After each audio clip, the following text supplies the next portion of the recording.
et de ne pas pouvoir faire manger ce dont on a la charge.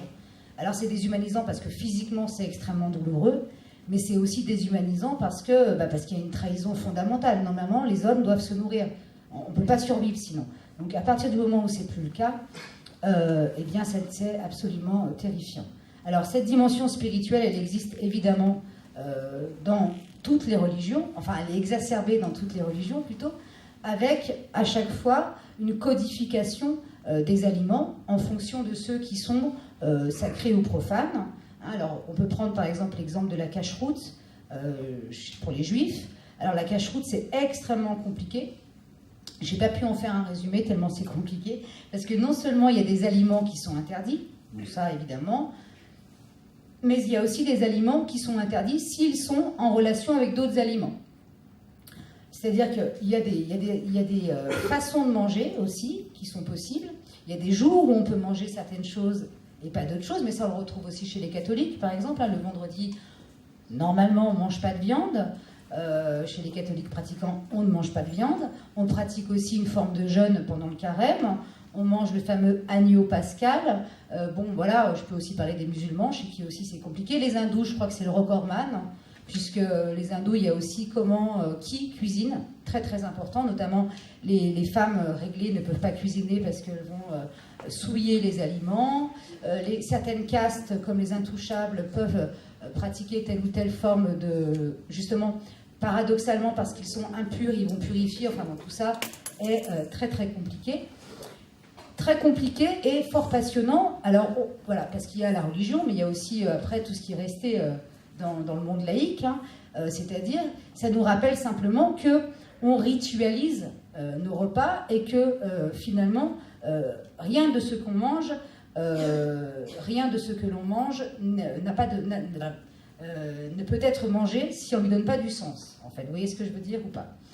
Et ce sera très indirectement et en même temps très profondément l'enjeu de la question qui sera débattue ensuite, c'est-à-dire en février, autour du cannibalisme. Puisque le cannibalisme, ça n'est pas simplement l'anthropophagie, c'est pas simplement le fait de manger un autre homme. Ça s'organise, on ne mange pas n'importe qui, on ne mange pas dans n'importe quelle circonstance, et souvent c'est une marque de respect. Mais ça, encore une fois, c'est donc l'intervenant de février qui vous en dira plus, parce qu'il s'y connaît en cannibale. Ça va, il est fréquentable, mais bon. Voilà, et je voulais juste dire encore une chose à propos de cette question religieuse, parce que le cannibalisme, on peut dire que quand même c'est une façon aussi d'être en religion, alors au sens latin, religare, au sens de ce qui nous relie, parce que voilà, on va séparer ce qui est propre et ce qui est étranger, on va créer des communautés autour de ce qu'on mange, hein. Et il y a aussi, partout dans toutes les religions, une tradition d'anorexie aussi très forte. L'anorexie mystique, c'est l'idée poussée à l'extrême que puisque manger, c'est aussi se nourrir de paroles, c'est aussi se nourrir de signification, on va essayer de libérer de plus de place dans notre corps pour faire rentrer du sens. D'accord? Donc par exemple, Thérèse d'Avila est une très très grande mystique et une très grande anorexique aussi.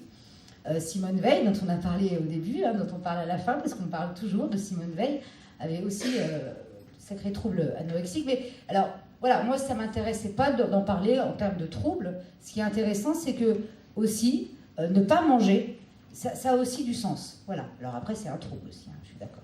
Je le vois déjà. Voilà, alors là-dessus, sur cette question, je pense qu'on pourra prolonger aussi la conversation. Je vais donc conclure en vous disant, que manger, ce n'est pas naturel. Hein.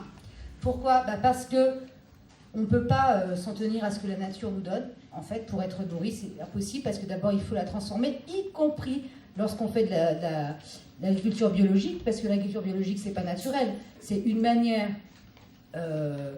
philosophique, idéologique, c'est une manière de prendre la nature, peut-être de lui donner un autre sens que l'industrie lourde, mais c'est une manière de prendre la nature.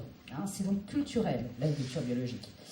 Par ailleurs, on peut toujours, en tant qu'être humain, choisir de s'alimenter ou pas, choisir d'en laisser aux autres ou pas, Et puis manger, c'est potentiellement affirmer aussi sa confiance aux autres et au monde.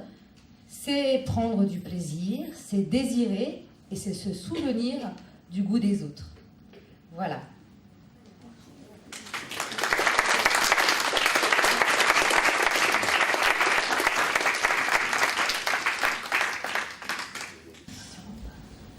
Moi, je voulais juste dire, donc manger, c'est revenir à soi. Oui. C'est bon, mais ne pas manger, c'est aussi revenir à soi. Alors, parce que oui. Tu parles des mystiques, tu oui. parles d'une recherche, quand on est extrêmement en colère ou qu'on a quelque chose à dire très fort de soi, qui sort du profond de soi, on ne mange pas. Tout à fait. C'est-à-dire que dans ce cas-là, ce que vous voulez dire, c'est que en fait, on refuse d'adhérer à ce qu'on nous propose et donc, par là même, on veut revenir à soi, se préserver. Oui, tout à fait. Que je pense à l'animal qui mange, c'est naturel. Enfin, j'ai pas bien compris, mais si, hein, c'est ça. Et c'est ce qui fait qu'on est humain, parce que là-dessus,